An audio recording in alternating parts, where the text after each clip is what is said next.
Houston, you've got to see this.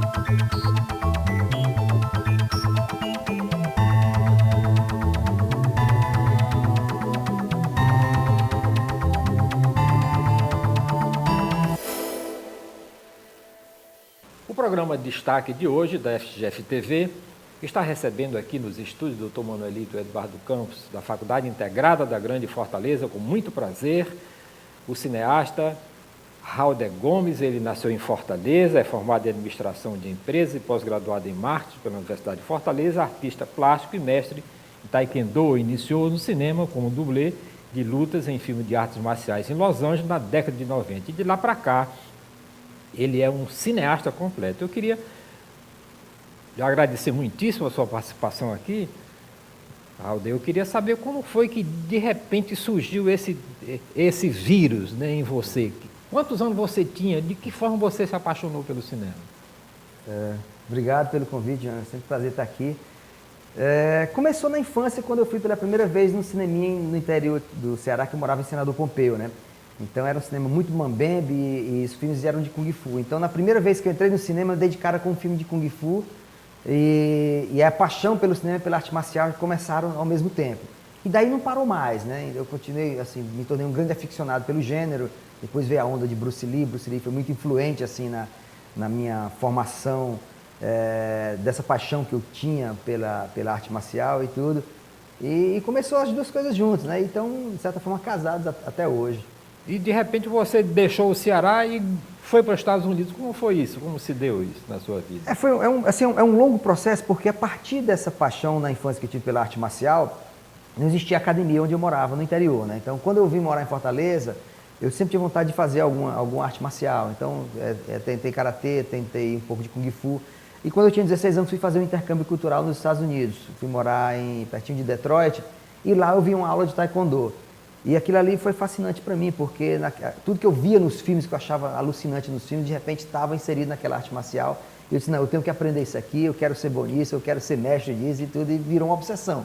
Então eu comecei a treinar muito na época por lá. Quando voltei para cá, continuei treinando, me tornei faixa preta. E aí um amigo aqui na época que tinha um sonho também em comum da gente fazer cinema, só que falar disso na década de 80 aqui no Ceará era loucura. Hoje ainda é loucura, que dirá naquela época, né? Mas era um sonho meio de maluco, assim. E daí ele foi morar nos Estados Unidos e começou a fazer esses trabalhos de dublê de luta. Através das competições de Taekwondo, que eu ia muito para lá, a gente começa a ter muito contato e tudo. E você vê que as pessoas do Taekwondo, era muito comum eles trabalharem como dublê de luta em filmes de artes marciais, né? Tinha uma demanda muito grande para isso. E surgiu o convite para fazer um primeiro trabalho, fazendo essas participações pequenas em filmes de luta, onde você entra para levar porrada, para morrer e tudo. E daí virou assim um vício. Eu pude conhecer o cinema assim na sua forma de fazer, né? Aquilo aí foi muito apaixonante e dali eu não parei mais, assim. Para mim foi um grande laboratório por um tempo esses trabalhos, porque me dava a oportunidade de entender como é que funcionava toda a dinâmica atrás das câmeras, né? E depois também poder perceber como é que funcionava o cinema como produção, assim, toda a sua dinâmica do que é fazer um filme, não apenas do que está diante da câmera, mas todo o universo que acontece em volta dessa produção. E aí as duas coisas foram casando e é onde chegou assim, onde chegou. E quando foi que aconteceu o primeiro filme? Que filme foi esse? Minha primeira participação foi um filme chamado O Jogo Mortal, que era um filme estrelado pelo Don Dragon Wilson, que era um ícone na época, na década de 90, desses filmes de artes marciais, que saía nas locadoras em VHS. E o diretor era o Steve Andrews, filho uma atriz famosa na década de 70, Stella Stevens. E o coreógrafo era o Art Camacho, que era um amigo nosso lá de Los Angeles, que fez muitos trabalhos como coreógrafo de luta e diretor. Mais na frente, ele se tornou um grande diretor de filmes de artes marciais, e era uma participação pequena, assim, mas com direito a close-up e tudo, mas levando porrada, né? Então esse foi o começo de uma série, e depois eu fiz a transição, não mais para fazer esses trabalhos, comecei também a trabalhar muito com produção lá, né? E aí foi onde eu tive a oportunidade de ir para o outro lado e entender a complexidade que é se fazer cinema. E quando foi que de repente você disse, agora eu vou fazer meu filme? No final da década de 90, as coisas já estavam bem claras para mim, né? Eu sabia que não queria mais trabalhar com arte marcial a vida inteira, que eu tinha uma academia, né? Uma academia muito bem sucedida, tinha muitos alunos. Mas também eu sabia que não queria trabalhar como dublê de luta a vida inteira. Eu senti que eu tinha uma formação, mesmo que empírica, mas prática, lá em Los Angeles, tive a oportunidade de trabalhar com grandes profissionais nas suas áreas, tanto, né, diante das câmeras como também nos bastidores, né? E então eu senti que eu já tinha um conhecimento suficiente e achava que aqui no Ceará tinha muitas histórias interessantes que mereciam virar filme. Então era um momento, no final da década de 90, eu achei, não, ok, agora eu quero contar minhas histórias, quero poder produzir, dirigir, escrever e ficar aqui por opção e contar nossas histórias, levá-las para o mundo e não filmar as histórias dos outros lá fora. E aí em 2000 eu rodei meu primeiro filme, que foi No Calor da Terra do Sol, que era um drama de artes marciais rodado aqui em Los Angeles. E é um filme de baixo orçamento, mas conseguiu muito espaço, muita veiculação em vários países. E daí a coisa começou a andar para valer. Nessa fase de produção, como é buscar dinheiro? Como é arranjar patrocínio? É fácil? Não é muito difícil. Até hoje, para mim, é muito difícil, né? Principalmente aqui. Aqui, santo de casa não faz milagre de jeito nenhum. É muito difícil, assim. A gente acaba conseguindo recursos de várias formas, mas a maioria deles fora, né? Eu já fiz filmes meu primeiro filme foi feito todo com lei de incentivo estadual na época. Era a lei Gereissati, que funcionava muito bem. Hoje é uma lei emperrada que praticamente não tem função nenhuma na produção cultural daqui do estado, né? Mas também já fiz filmes com editais federais, com recursos completamente privados, né? O Área aqui é um filme feito completamente de investidores privados. Filmes através da Lei Rouanet, Lei do Audiovisual, enfim, todas as formas de captação possível que estão no mercado, a gente acaba utilizando e compondo, às vezes, uma com a outra, que acaba sendo a forma de tornar possível um projeto acontecer. Mas, assim, é sempre muito difícil, porque o cinema é muito caro, né? Por mais barato que um filme seja, mesmo assim ele continua sendo caro. E essa é a grande dificuldade. E como é um mercado muito competitivo, muito difícil de conseguir ter uma rentabilidade, então o investidor ele recua muito na hora de ver a margem de risco, né? Que é uma margem de risco acima de qualquer outra atividade que eu conheça. O cara, por exemplo, nos Estados Unidos, que ele investe 180 milhões de dólares para fazer um filme, né? Com 180 milhões de dólares ele compraria um edifício lá na Quinta Avenida, em Nova York, né? E ficaria com ele não sei quantos anos, né? E aqui... E o pior, né? Na sexta-feira, quando o filme é lançado, alguém vai assistir e diz é uma porcaria e bota lá na coluna do jornal e acabou-se o dinheiro do homem, né? E isso acontece também aqui no Brasil? Acontece. O número, para entender um pouco de como são esses números de cinema, se um filme custou 1 milhão, por exemplo, ele, para ter o ponto de equilíbrio cruzado e ganhar o primeiro real de lucro, ele precisa fazer 3 milhões. Né, de faturamento bruto. Então, esses números são assustadores. Só que a gente está diante de um cenário muito difícil no Brasil, porque nós temos 200 milhões de habitantes praticamente e temos 2.500 salas no país. Nós temos a maior discrepância de salas do mundo proporcional à população. Nós temos uma população de quase 80% de habitantes que nunca foram ao cinema. É verdade. Então, esses dados são terríveis quando você pensa como mercado, né? Então, diante desse universo onde são poucas salas, o produtor fica numa situação desfavorável, onde o mercado está lá quase como uma opção de leilão do espaço, não necessariamente uma opção de você selecionar, posicionar seu filme no mercado.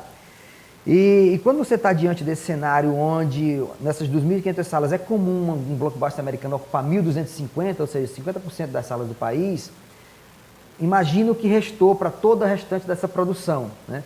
Então, se torna muito competitivo colocar um filme no mercado. E por outro lado, também torna muito caro lançar. Porque como você tem... A tua permanência no cinema não é pelo teu crescimento, é pelo tamanho da tua queda. Tu tem que começar lá em cima e quanto menos você cair, mais tempo você pode ir ficando, né? Só que começar lá em cima implica num investimento muito alto. Ao contrário de um negócio convencional, onde você abre teu mercado, abre tua loja, coloca teu produto na praça e vai crescendo gradativamente de acordo com suas ações de marketing. No cinema não, você obrigatoriamente tem que começar lá em cima.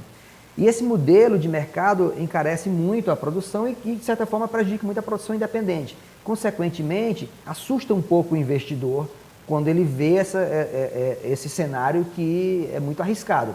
Agora, obviamente que existem as possibilidades de acertos e quando elas acontecem, realmente podem ser fabulosas, como foi o caso do Tropa de Elite 1, Tropa de Elite 2, que são fenômenos do cinema nacional, de bilheteria, de faturamento e tudo. No caso do Tropa de Elite 2, a turma resolveu fazer a sua própria distribuição. E porque disse que quando você entrega para o distribuidor, né, o resultado, e a maior parte, naturalmente, fica com o distribuidor. Isso tem mercado para uma pequena produtora, por exemplo, se tornar distribuidor no Brasil e concorrer com esses gigantes? Não, é muito difícil. O distribuidor tem um papel muito importante. Assim, eu tenho tido muita sorte assim, de ter conseguido distribuição para todos os meus filmes, né? O Cine Hollywood, no caso, eu estou com uma parceria com um distribuidor maravilhoso. A Downtown Filmes tem feito um trabalho para esse filme assim. Nossa, ninguém nunca tratou um filme meu com tanto carinho, né? Porque a gente que é independente, no caso do Tropa de Elite, é um caso à parte, raro no cenário mundial de distribuição e único no Brasil, porque eles tinham uma grife muito forte, que era o sucesso do parte 1. Então a expectativa do parte 2 era muito grande e eles tinham recursos para lançar de uma forma independente. Então foi uma opção de mercado que eles fizeram, embora o trabalho seja muito maior por conta de você não ter o distribuidor cuidando do filme. Mas isso não é o comum, né? Você precisa realmente do distribuidor, que quem vai fazer toda essa negociação, toda a parte de logística, de cópia, de negociação com salas, de espaço, tudo é o distribuidor. Eles têm um papel muito importante e quando o distribuidor realmente é parceiro, abraça teu filme, aí sim é o que é bacana, como é o meu caso nesse projeto atual, né? Nossa, pronto, eu queria que você agora falasse desse. Vamos falar agora, né, do Cine Hollywood. Falar, né, do bebê aqui. Pois é. Como é que surgiu essa ideia do Cine Hollywood? Esse é um filme de paixão, né? Assim, é um filme que, de certa forma, é uma declaração de amor ao cinema, do primeiro contato que eu tive com o cinema na vida, que foi esse cineminha em Senador Pompeu, né? Então é um filme que resgata memórias da infância, de um olhar lúdico através da percepção infantil de o que seria o cinema, com um humor puro e um humor da nossa serenidade, né? E é um filme que foi inspirado num curta-metragem que eu fiz em 2004, O Artista contra a Cabo do Mal, que era um recorte do Cine Hollywood, num trechinho do filme, onde mostrava esse cinema mambembe, onde o exibidor tinha que se multiplicar para conseguir levar o filme à tela. E o longa-metragem se insere num contexto na década de 70, quando a TV chegou no interior e ameaçou os cinemas que não estavam preparados para ainda competir com a televisão, né? Então o Cine Hollywood se insere nesse contexto histórico e conta de uma forma muito humorada as aventuras do Francis Gleitos, que é um cearense puro sangue de origem, que usa todas as suas formas de criatividade para conseguir manter viva a sua paixão pela sétima arte. Então é um filme que nasce de uma proposta interessante, que foi começar pelo curta-metragem, esse curta-metragem ter feito os testes de mercado que eu precisava para poder chegar a um distribuidor e apresentar um possível produto que tem um potencial de mercado por conta do que o curta se experimentou como laboratório nos diversos festivais que ele foi exibido. Ele estreia no cinema quando? Dia 9 de agosto. Aí ele começa pelo Nordeste ou como é? Começa 9 de agosto aqui nos cinemas do Ceará. Nós estaremos em todos os cinemas da capital, em Caucaia, Sobral, Maracanaú. Se o Shopping de Juazeiro estiver pronto na época também, ele está lá no Shopping de Juazeiro. E na semana seguinte a gente começa a avançar para outros estados do Norte e Nordeste. Diante dos resultados, vamos avançando até onde o filme conseguir ganhar espaço, né? E depois que ele roda o Brasil todinho e que ele puder ir ser exibido no exterior, e como é que essas pessoas de outros países vão entender a linguagem do cearense? Pois é, o filme ele tem uma coisa única, né? Que ele é o primeiro filme nacional falado em português, quer dizer, em cearenseis, né? Com legenda, ele vai ter legenda para o português. Porque não dá para entender, nós falamos outra língua, na verdade, né? Então, na legenda você traduz o que ele está dizendo? Não, de certa forma sim, alguns trechos têm a tradução do que está sendo dito, né? E outros trechos são simplesmente a descrição literal do que está sendo falado na velocidade que a gente fala, né? Então o filme vai ter legenda em português. E o que é interessante, assim, eu já exibi esse filme em vários festivais por aí fora e tive a oportunidade de exibir, por exemplo, na Tailândia. E foi muito bacana ver o público tailandês se divertir tal qual aqui, né? Porque, independente do regionalismo do nosso dialeto, digamos assim, ele fala de algo que é comum em qualquer cultura, que é a paixão pelo cinema. Ele fala de uma família batalhadora, que tenta, que luta, que sonha em manter vivo o seu trabalho e tudo. Isso aí cria uma identificação em qualquer lugar, em qualquer região, em qualquer cultura, né? E eu pude experimentar isso nesse choque cultural que foi exibir o filme em Bangkok. Então eu vi os tailandeses interagindo com o filme tal qual nós aqui. E o que era interessante que eu descobri que eles falavam, nossa, nós vivemos a mesma coisa aqui na Tailândia. Essa transformação que existiu dos cinemas de interior que fecharam por conta da chegada da TV, aconteceu aqui na Tailândia também. E depois eu descobri que foi um fenômeno não só do Brasil, mas foi um fenômeno que aconteceu nos países em desenvolvimento na década de 70. Né? Porque a televisão chegou como uma forma de entretenimento de uma forma muito rápida e os cinemas não estavam preparados. Né? E eram muito precários. Então eles perderam essa guerra realmente contra a TV. E funcionou muito bem, as pessoas riram muito. O que é interessante é porque a comédia ela tem uma coisa diferente do drama. O drama, você pode fazer qualquer pessoa em qualquer lugar do mundo chorar pelo mesmo motivo, mas você não faz essa pessoa rir pelo mesmo motivo. É verdade. Né? O riso ele diferencia de acordo com o teu estado de humor, com a tua cultura, com o teu conhecimento. Né? E, então eu percebia no filme situações que aqui as pessoas não riem, que lá eles riam. E vice-versa. Então foi uma experiência muito interessante poder ver esse comportamento em outros lugares. E nessa história de TV, com esse surgimento da lei da TV a cabo, isso vai ajudar as nossas produções brasileiras, no seu entender? Eu acredito que sim. Eu acho que toda janela de exibição ajuda a gente expor o trabalho. Né? Se hoje o cinema não abrange mais tanto como alcançava antes, mas outras janelas expõem esses filmes. Né? Então hoje nós temos, além do cinema, a TV aberta, a TV fechada, o pay-per-view, o video on demand, as próprias companhias aéreas que são canais de distribuição de certa forma, né? Que hoje em dia com esse recurso você tem 1000 filmes dentro de uma companhia aérea, você tem a opção de um filme estar lá também, os próprios festivais também. Então as janelas de exibição são muito maiores e proporcionam uma visibilidade muito maior para os filmes. A internet proporciona também muita visibilidade, porque hoje você tem, por exemplo, o Telecine ele já tem uma forma, se você é assinante do Telecine, você pode também assistir no Telecine Play, que é uma forma de você assistir o vídeo on demand lá. Né? Então a internet também é uma grande forma de proporcionar receitas aos produtores, aos realizadores e a visibilidade que o filme precisa. E essa história dos piratas, dos caras que aqui no Brasil é um negócio extraordinário. Né? Tem todo canto para vender, até imposto de gasolina. É um problema sério, assim, porque se você for olhar a pirataria do ponto de vista como ela funciona como um crime organizado, ela rouba uma profissão. Né? Quer dizer, você leva anos para fazer um projeto acontecer, quando você faz acontecer, a única certeza é que quem vai ganhar dinheiro é o crime organizado. Isso é muito ruim quando você leva em consideração que você tem pessoas que trabalham com aquilo, que precisam de uma receita para se manter produzindo. Né? Em contrapartida, a sociedade que compra também tem sua parcela de culpa, porque se a sociedade compra, ela é conivente com um crime e ela não está prestigiando o autor de uma obra que ela aprecia tanto. Então, para mim, a minha compreensão é difícil entender como é que a pessoa gosta tanto daquele ator, gosta tanto daquele diretor, tanto daquele realizador, e ao invés de premiá-lo comprando o seu produto e com que ele faça com que ele receba o seu trabalho, os seus créditos pelo seu trabalho realizado, não, ele prefere prestigiar um cara que está proporcionando uma atitude criminosa. Né? Então a pirataria, nesse conceito, eu acho que ela é um problema muito sério, ela rouba muitos empregos formais, ela faliu uma indústria, ela faliu o serviço de locadoras, ela enriqueceu o crime organizado, se tornou uma vertente a mais do crime organizado, e ela tira a possibilidade de recolhimento de muitos impostos para o país. Né? Então são bilhões de perdas que a nação tem por conta da pirataria.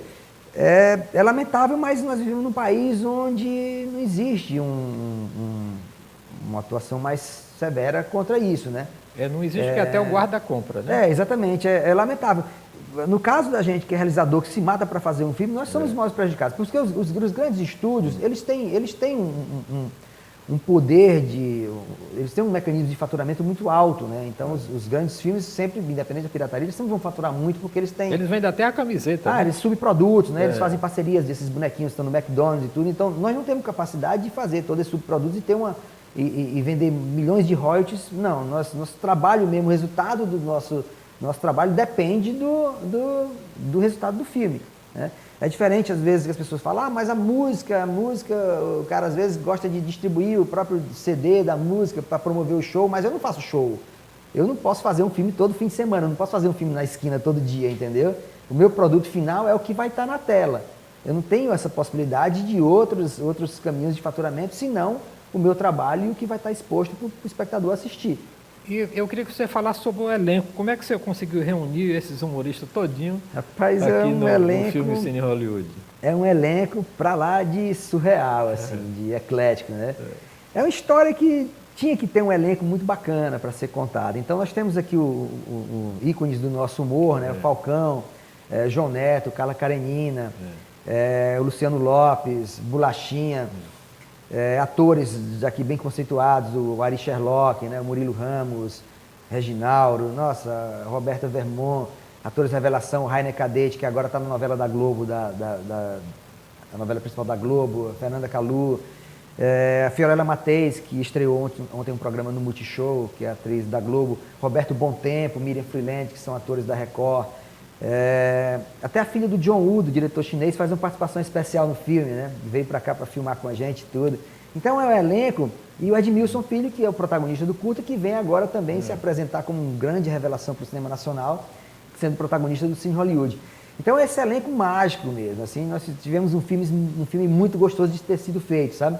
Foi muito divertido fazer esse filme, apesar de toda a tensão, de toda a pressão que é fazer cinema, mas a gente tinha realmente, cada dia era muito prazeroso nesse set, e trabalhar com essa turma foi assim um espetáculo, né? Nossa, o elenco foi maravilhoso.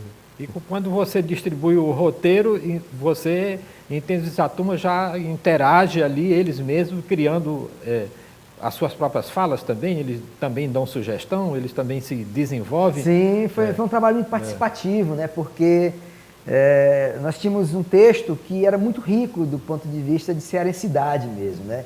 E um humor muito inovador e um humor completamente diferente do possível clichê, porque o humor que está lá no filme nunca foi mostrado. Então, ele tinha sempre esse fator surpresa, mas que pra gente faz parte da nossa cearensidade, né? É um humor nosso que não foi revelado ainda.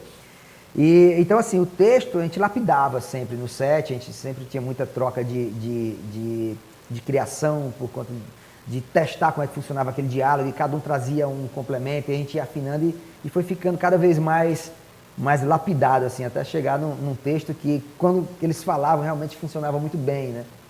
E como é que os seus distribuidores viram o filme? Como é que eles abraçaram esse filme?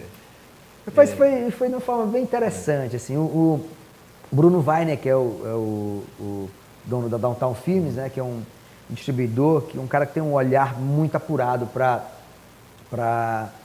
cinema brasileiro. Como é o processo? Né? Você leva o filme aí... Então, o meu processo, eu tinha um processo de convencimento nesse filme, porque eu tinha que convencer ao distribuidor de distribuir um filme nacional que é falado em outra língua e é meio confuso e tudo, mas eu gosto sempre de apresentar meus projetos aos distribuidores com um business plan todo feito. Eu não chego simplesmente, tenho esse filme, não. Eu levo uma apresentação do meu potencial de mercado, qual é o meu nicho de mercado, que universo a gente pode trabalhar, quais as formas de você trabalhar melhor esse produto dentro das suas ferramentas de marketing que são disponíveis para você expor o filme ao mercado, potencial de público para esse filme. Eu faço todo um estudo de mercado, como vocês levantariam uma pesquisa de mercado para lançar um produto qualquer que seja. Né? E diante desse cenário, se insere o filme, e este é o produto, e esta é a proposta. Então é mais fácil você convencer o distribuidor quando você lida com números e algo mais mensurável, né? Além da complexidade de que é algo muito abstrato, que é um filme, né? Perante a compreensão do público. E assim se abre um diálogo e a gente começa a discutir até chegar no momento, ok, vamos em frente e lançar esse filme. E ele teve essa intuição, ele acreditou muito no projeto desde o roteiro, que isso foi muito bacana, né? Ele lia o roteiro, rapaz, eu não estou entendendo isso, o que essa fala é outra língua e tudo, mas estou adorando esse negócio todo. Então, a gente fechamos o contrato e virou assim o xodó da casa, né? Muito legal, porque quando você chega lá na distribuidora, as pessoas estão falando nosso cearenseis, falando nossos jargões, É marcha para cá, marcha para lá, aí dentro, tudo, isso é muito bom. E como é concorrer um filme seu, feito aqui no Ceará, com esse trabalho todo, concorrer com um feito lá que tem a Globo Filme, por exemplo, como patrocinador, e que coloca na novela das 8, na novela das 9, os próprios personagens falam, como é concorrer desse jeito aqui no Brasil? Então, aí a gente tem que ir para a guerrilha, né? Existem as técnicas de guerrilha de se lançar filme. Isso eu sei fazer muito bem, assim, porque eu já faço, todos os meus filmes foram lançados na guerrilha. Quando eu falo guerrilha, eu não estou fazendo nada de legal, eu estou apenas fazendo coisas, ações que às vezes as pessoas não saem dos seus escritórios para fazer. Por exemplo, o trailer está colado em várias salas aqui em Fortaleza. Eu vou ver se o trailer está nessas salas quase que diariamente. Se não tiver, eu vou perguntar ao gerente por que é que não está. Né? Porque se alguém tirar, eu vou saber se o trailer não está lá, porque a concorrência também quer colocar o seu espaço. Né? Claro. Eu vou lá lutar pelo meu cartaz estar no ponto de exibição, no ponto de venda, de uma forma mais visível. Né? Por que meu cartaz não está exposto? Por que ele não está exposto nessa posição melhor? Então é um trabalho de você criar uma relação diária, de relacionamento mesmo bacana com os gerentes do cinema, com as pessoas que trabalham no cinema, que essas pessoas têm um carinho pelo teu filme, porque vê a tua luta diariamente, vê que teu filme é um filme que toca na serenidade, é um filme que vai falar sobre nós, é uma possibilidade de você estar ali com um produto nosso diante de outros filmes blockbusters e tudo. Então, cria assim, um orgulho cearense que envolve toda a cadeia produtiva e as pessoas acabam ajudando muito o filme. Então, assim, eu tenho tido grandes parceiros, ajudantes, que são as pessoas que trabalham nos cinemas, que estão me dando uma força, né? E é um trabalho mesmo faço adesivos para pregar nos carros, prego nos carros da família inteira, né? Claro. E saio fazendo várias ações de divulgação que normalmente o lançamento tradicional não faz, porque para eles o mais interessante é lançar de uma forma maior, na novela e tudo. Eu não tenho dinheiro para fazer isso, eu tenho que buscar caminhos alternativos de me comunicar com o público e dizer que meu filme existe, que ele está no cinema dia 9 de agosto. Pronto. Infelizmente, nosso tempo está chegando ao fim. Você tem um minuto para falar e dizer e convidar o povo para assistir no dia 9 o Cine Hollywood.